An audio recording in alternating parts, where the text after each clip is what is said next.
Hey, welcome back to Driven to Compete channel. If this is your first time hitting the channel, please hit that subscribe button along with the bell so you can stay up to date on all my latest videos.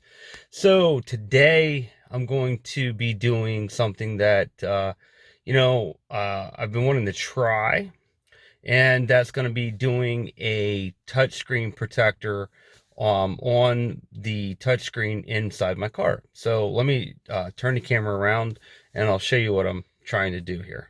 Okay, so in today's video, as you can see here, I have touchscreen.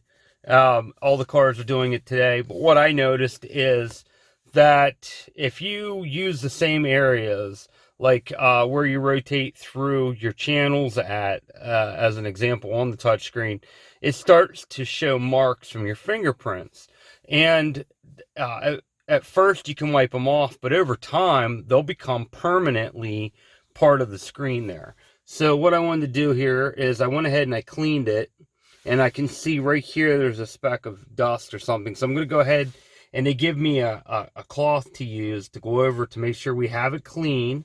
And I bought a kit off of Amazon, and they mailed it here to my house. But basically, let me step back here and show you. The kit comes with some instructions, and it comes with a spare set of spare in case I mess it up the first time. They give you a second one.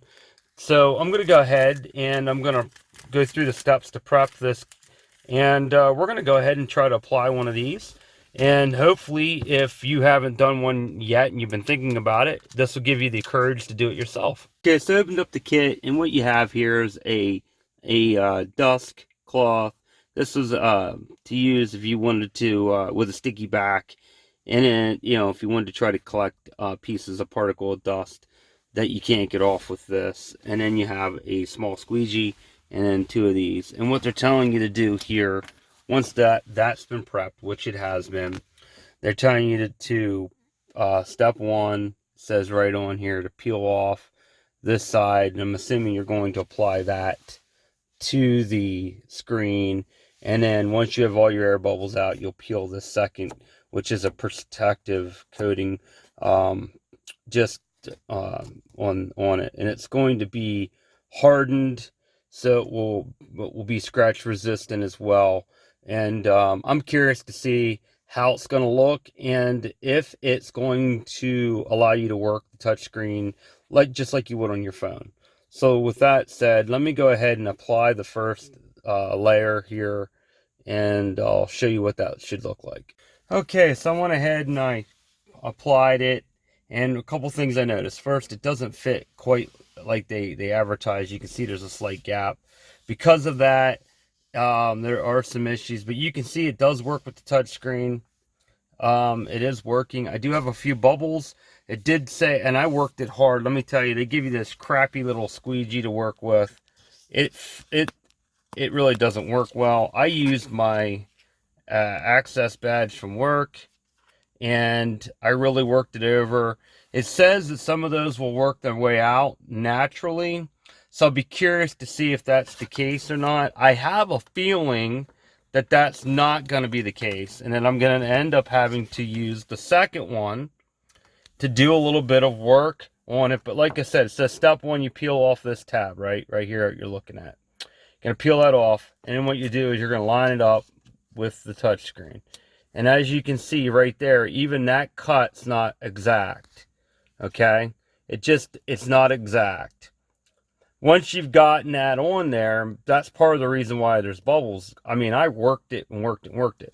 The other thing that I thought about doing that it did not recommend doing, which would be to spray a little bit of water on the backside before you did that, to help that to give you some movement to move it around, and so on and so on. But I wanted to show you that. So once you've got side one down and you've gotten all your air bubbles out, it tells you here step two to peel that off, and it gives you. I bought the one of the biggest issues I have is with glare as well. So I bought one that's supposed to cut the glare down, and I noticed it has a different finish or texture to it. But right here, I can go back. All my settings are working, things of that nature. If I go to my radio, will that work? Yes. Okay. So you have an idea, but you can see some of the bubbles, and no matter how much I worked that, they were not coming out. I'm not sure what's going on there. Like I said, it stated on the ad that I needed to give it 24 hours for them to work their way out. I will have to do a follow-up video and to this and 24 hours, and we'll have to see where we're at.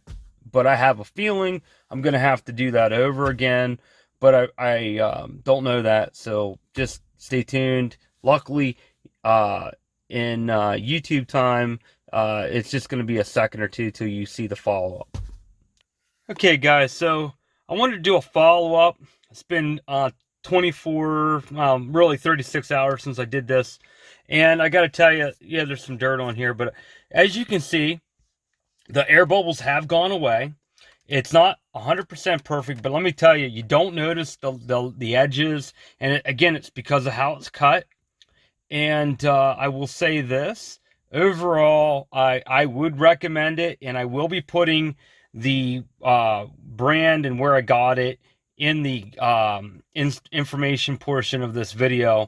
But overall, and I gotta tell you, the anti-glare works. So I would say that this was a mod that I would recommend that you do. And let me just see if I can get the... I don't have the key on me, so I can't light it up for you. But again, I just wanted to show you the bubbles did dissipate like the instructions said they would, and I would recommend this. So let me flip this around. Okay, so with that said, I want to just thank you again for hitting up my video. If you're new to the channel, please hit that subscribe button and the bell so you can stay up to date on all my latest videos. And with that, I hope you have a great day. Driven to compete, watch, like, subscribe.